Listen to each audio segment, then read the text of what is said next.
Assalamualaikum teman-teman. Jadi kali ini kita akan membahas bagaimana sih cara mendaftar di Seleksi Nasional Peserta Didik Baru SNPDB, Man Insan Cendekia, Man Program Keagamaan, dan MA Kejuruan Negeri. Nah, di sini kita bisa pilih Man Program Keagamaan, Man Insan Cendekia, ataupun MA Kejuruan Negeri. Jadi kali ini kita akan mempelajari bagaimana cara untuk mendaftar di SNPDB Man Insan Cendekia. Nah, kita langsung pilih aja Man Insan Cendekia. Nah, pertama kita akan diarahkan untuk membuat akun nih sebelum mendaftar. Yang pertama kita lakukan untuk membuat akun yaitu cantumkan email peserta masing-masing. Emailnya ini harus email yang valid dan bisa dihubungi ya.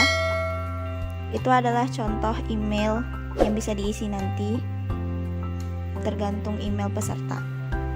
Nah, langkah selanjutnya adalah membuat password untuk akun kita. Passwordnya ini minimal 6 digit dan terdiri dari angka dan juga huruf ya teman-teman. Kalau bisa jangan buat password yang terlalu sulit karena nanti akan susah untuk mengingatnya. Ya, kita konfirmasi password yang kita buat tadi.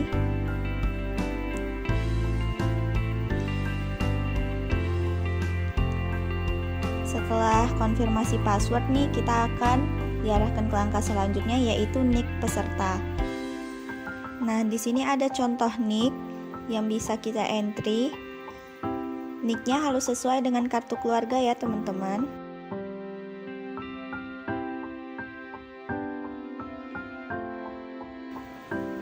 Masukkan nick.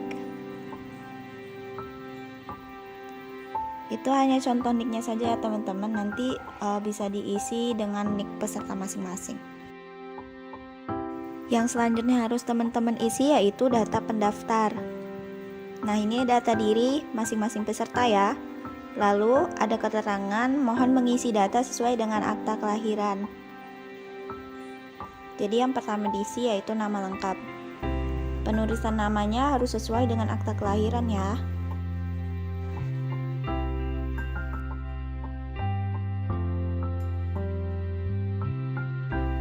Nah, yang selanjutnya kita isi adalah NISN atau nomor induk siswa nasional. Jadi, kalau tidak tahu nomor induk siswa nasionalnya bisa ditanyakan ke pihak sekolahnya ya. Nah, selanjutnya yang akan kita isi adalah tempat lahir. Ini hanya contoh, misalnya kita buat Medan untuk tempat lahir. Dan tanggal lahir, formatnya hari, bulan, dan tahun. Jadi di situ teman-teman bisa milih bulan berapa atau tahun berapa.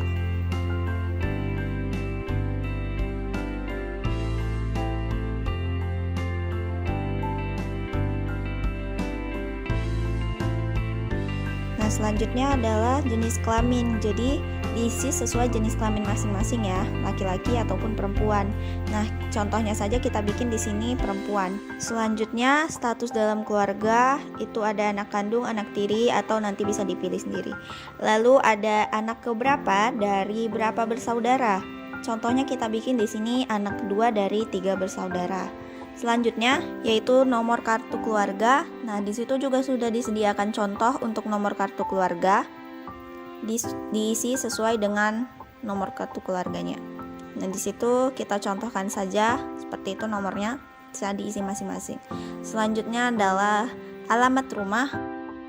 Nah, di sini ditulis jalan, gang atau komplek atau blok berapa tempat teman-teman tinggal, atau kalau ada nomornya juga disertakan.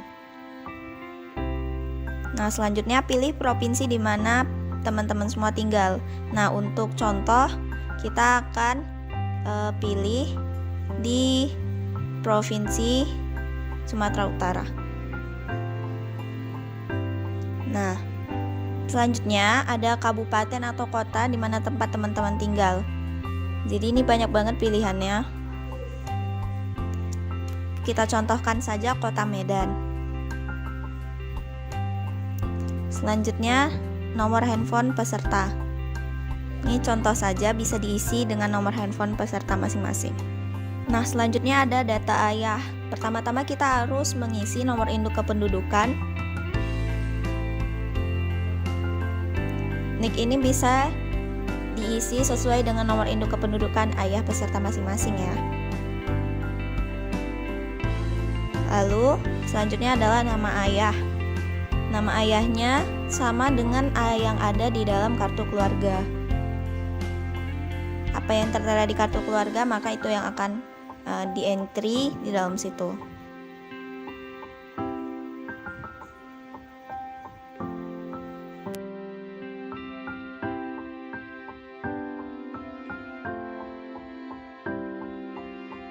Nah, selanjutnya status ayah.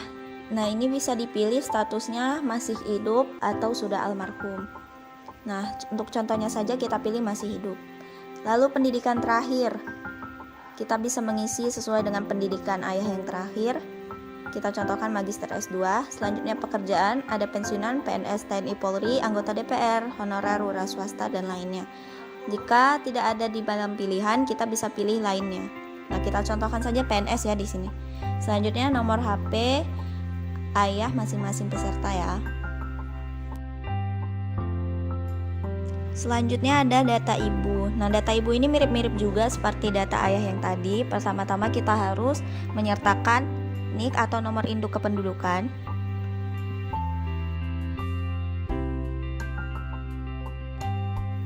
Dan selanjutnya kita isi nama ibu. Ya, seperti yang ayah tadi harus sesuai dengan kartu keluarga. Statusnya bisa dipilih masih hidup atau sudah almarhum. Lanjut ke pendidikan terakhir, bisa dipilih dari beberapa pilihan. Nah, kita contohkan saja di sini sarjana atau S1. Selanjutnya ada pekerjaan, sama seperti di data ayah. Ada beberapa pilihan yang bisa teman-teman pilih. Nah, jika tidak ada di dalam pilihan, bisa klik lainnya. Selanjutnya nomor handphone, diisi sesuai dengan nomor handphone ibu peserta masing-masing. Oke, selanjutnya ada data wali. Data wali dapat diisi dengan salah satu orang tua. Klik tombol sama dengan ayah ataupun sama dengan ibu. Nanti akan terisi dengan sendirinya. Ini berlaku jika tidak punya wali ya teman-teman. Nah, kita contohkan sama dengan ayah. Oke, selanjutnya kita beralih ke penghasilan orang tua. Itu bisa dipilih kurang dari 1 juta atau 1 juta sampai dengan 3 juta, 3 juta sampai dengan 5 juta, 5 juta sampai dengan 10 juta, 10 juta sampai 20 juta, 20 juta sampai dengan 30 juta atau lebih di atas 30 juta. Nah, untuk contohnya kita pilih saja dari 5 juta sampai 10 juta. Kepemilikan rumah bisa dipilih rumah pribadi, rumah dinas, kontrakan, atau numpang saudara. Kita pilih rumah pribadi. Nah, ini ada pertanyaan keamanan. Berapa hasil hitungan dari 6 tambah 8? Nah, itu bisa diisi oleh teman-teman sekalian ya.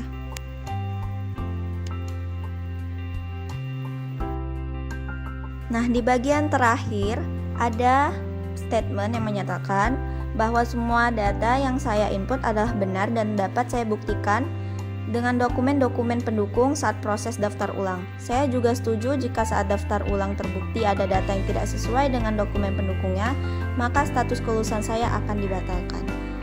Jika sudah, tekan tombol biru lalu lakukan pendaftaran. Nah, selanjutnya kita akan beralih ke step selanjutnya, yaitu jalur pendaftaran. Nah, teman-teman bisa bebas memilih satu dari 2 pilihan yang telah disediakan. Yang pertama adalah jalur tes. Jalur tes itu bisa dibilang jalur manual ya teman-teman, karena itu jalur tes diselenggarakan melalui tes CBT. Nah, selanjutnya adalah jalur prestasi. Jadi jalur prestasi ini jalur khusus ya teman-teman. Bisa dibaca keterangannya di kotak berwarna biru. Jadi di jalur prestasi ini teman-teman akan dikasih 2 pilihan. Jika tidak lulus jalur prestasi, ingin mencoba melalui jalur tes lagi, atau tidak, hanya ingin melalui jalur prestasi. Nah, itu bisa teman-teman pilih sendiri. Contohnya saja kita pilih jalur tes. Oke, masuk ke step selanjutnya. Isi data madrasah atau sekolah asal. Yang pertama, nomor pokok sekolah nasional atau NPSN ya. Jika tidak tahu NPSN sekolah, bisa dilihat di kotak berwarna orange. Nah, itu tersedia nomor-nomor NPSN sekolah-sekolah. Jadi teman-teman bisa input nama sekolah teman-teman, lalu nanti akan tertera sendiri NPSN-nya. Nah, setelah mengetahui NPSN sekolah teman-teman, bisa langsung diklik aja cek NPSN, nanti akan keluar sendiri informasi-informasi tentang sekolah teman-teman. Kita hanya perlu mengisi provinsi yaitu Sumatera Utara ya. Lalu kabupaten atau kota, kita pilih Kabupaten Deli Serdang.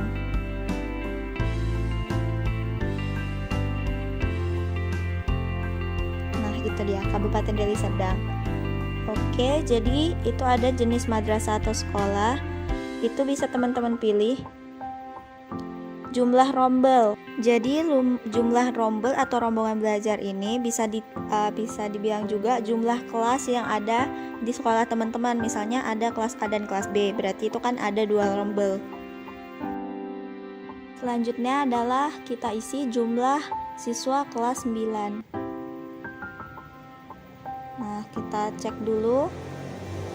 Selanjutnya pilihan MAN IC teman-teman. Nah, jadi ini ada pilihan 1 dan pilihan 2. Pilihan satunya kita pilih saja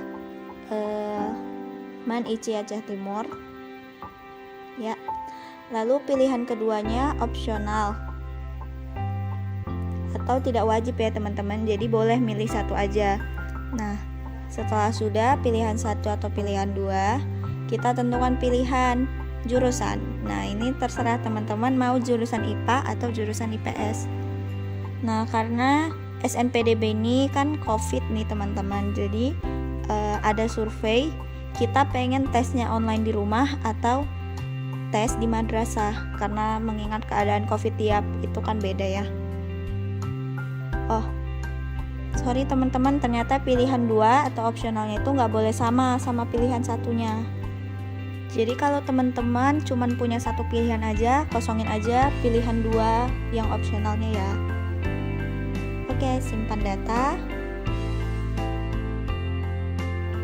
Selanjutnya input nilai raport.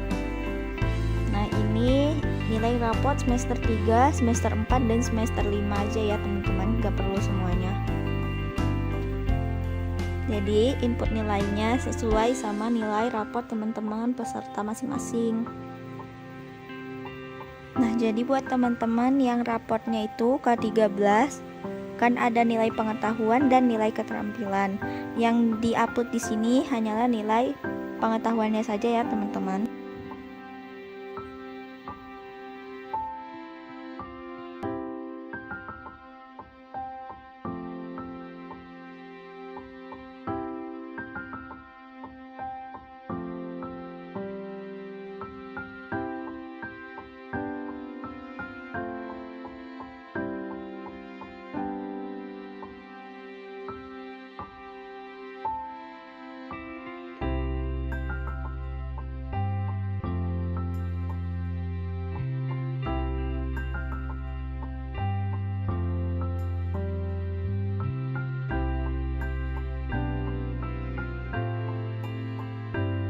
Nah, untuk persyaratan yang memiliki tanda merah, itu artinya wajib ya teman-teman. Nah, kita upload pas foto yang pertama, langsung upload aja ya.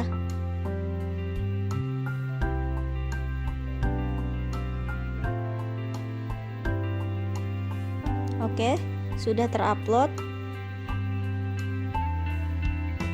Lanjut ke persyaratan berikutnya yaitu rapor. Nah, ada ketentuan khusus nih di rapor. Jadi rapor yang diperlukan itu rapor semester 3, semester 4, dan semester 5. Jadi teman-teman bisa gabungin rapor semester 3, 4, dan 5 teman-teman dalam satu PDF. Nah, untuk yang bertanya gimana sih cara gabungin 3 gambar menjadi satu PDF, itu banyak banget web-web yang menyediakan convert dari JPG ke PDF. Teman-teman bisa cari aja di Google. Nah, ini kita upload yang sudah gabungkan aja.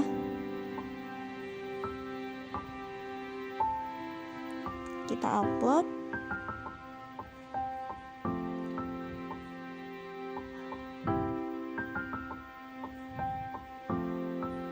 Oke, sudah selesai. Selanjutnya adalah akte kelahiran. Nah, akte kelahiran teman-teman bisa di-scan menggunakan mesin scan atau bisa juga melalui HP ya teman-teman. Yang penting jelas aja. Nah, itu adalah salah satu contoh akte yang bisa dipakai. Oke, langsung aja kita upload ya teman-teman. Langsung aja kita upload. Nah, sudah terupload. Lalu selanjutnya adalah surat rekomendasi dari sekolah teman-teman.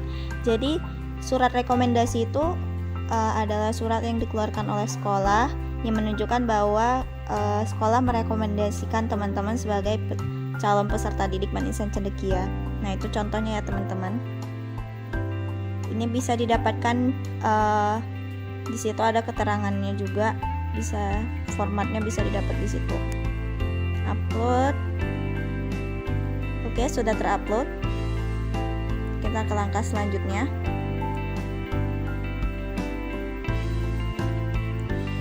Jadi ini optional ya teman-teman, atau nggak wajib. Kalau ada teman-teman yang punya boleh disertakan KKS, PKH atau KIP-nya. Tapi jika tidak punya juga tidak apa-apa. Selanjutnya tentukan lokasi tes. Itu kita tentukan provinsi di mana tempat kita tinggal ya teman-teman. Nah, untuk contoh saja kita pilih Provinsi Sumatera Utara.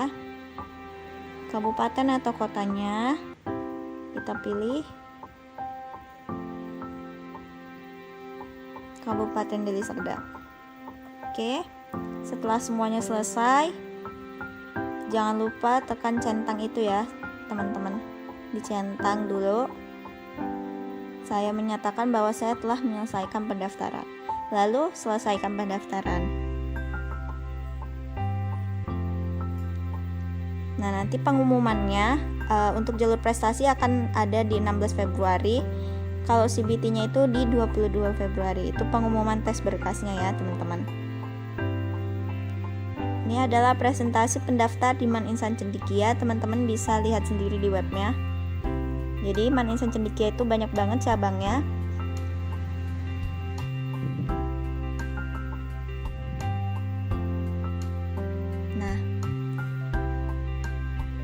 Oke, sampai situ aja tutorialnya. Makasih buat teman-teman yang udah lihat. Semoga tutorial ini membantu teman-teman ya.